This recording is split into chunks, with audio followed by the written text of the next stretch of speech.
August. I never used to see August the way other people saw him. I knew he didn't look exactly normal, but I really didn't understand why strangers seemed so shocked when they saw him. Horrified, sickened, scared. There are so many words I can use to describe the looks on people's faces, and for a long time I didn't get it. I just get mad. Mad when they stared, mad when they'd look away. What the heck are you looking at? I'd say to people, even grown ups. Then, when I was about 11, I went to stay with Grant in Montauk for 4 weeks while August was having his big jaw surgery. This was the longest I'd ever been away from home, and I have to say it was so amazing to suddenly be free of all that stuff that made me so mad.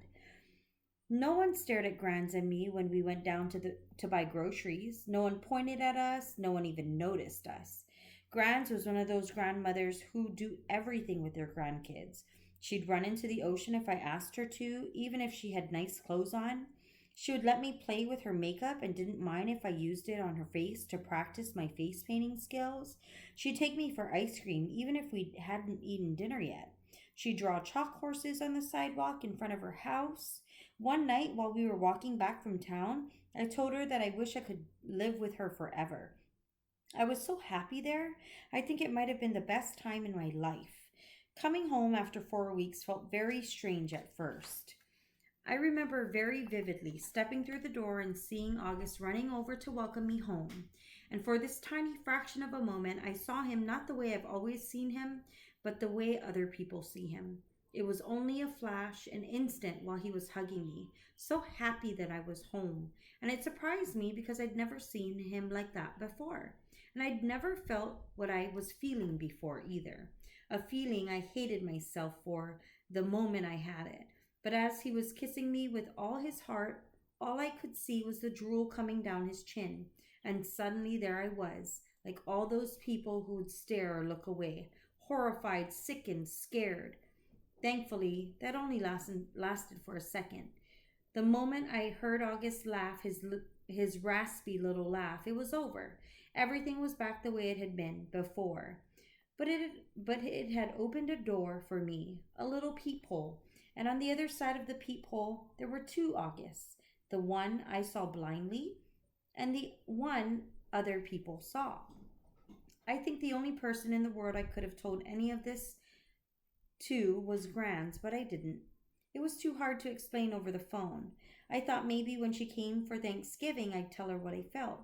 But 2 months after I stayed with her in Montauk, my beautiful Grants died. It was so completely out of the blue. Apparently, she had checked herself into the hospital because she'd been feeling nauseous. Mom and I drove out to see her, but it's a 3 hour drive from where we live. And by the time we got to the hospital, Grants was gone.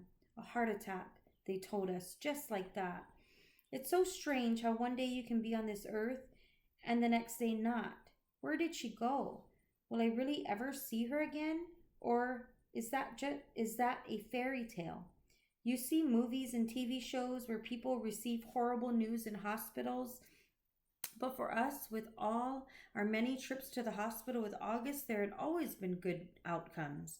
What I remember the most from the day Grants died is Mom literally crumpling onto the floor in slow, heavy sobs, holding her stomach like someone had just punched her. I've never ever seen Mom like that. Never heard sounds like that come out of her. Even through all of August's surgeries, Mom always put on a brave face. On my last day in Montauk, Grant and I watched the sunset on the beach. We had taken a blanket to sit on, but it had gotten chilly, so we wrapped it around us and cuddled and talked until there wasn't even a sliver of sun left over the ocean. And then Grant told me she had a secret to tell me. She loved me more than anyone else in the world. Even August? I had asked. She smiled and stroked my hair, like she was thinking about what to say. I love Augie very, very much, she said softly. I can still remember her Portuguese accent, the way she rolled her R's.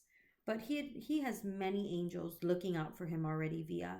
And I want you to know that you have me looking out for you. Okay, menina, querida, I want you to know that you are number one for me.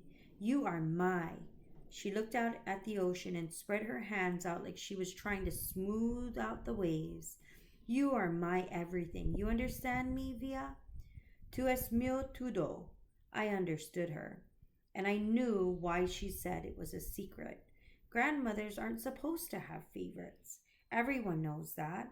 But after she died, I held on to that secret and let it cover me like a blanket.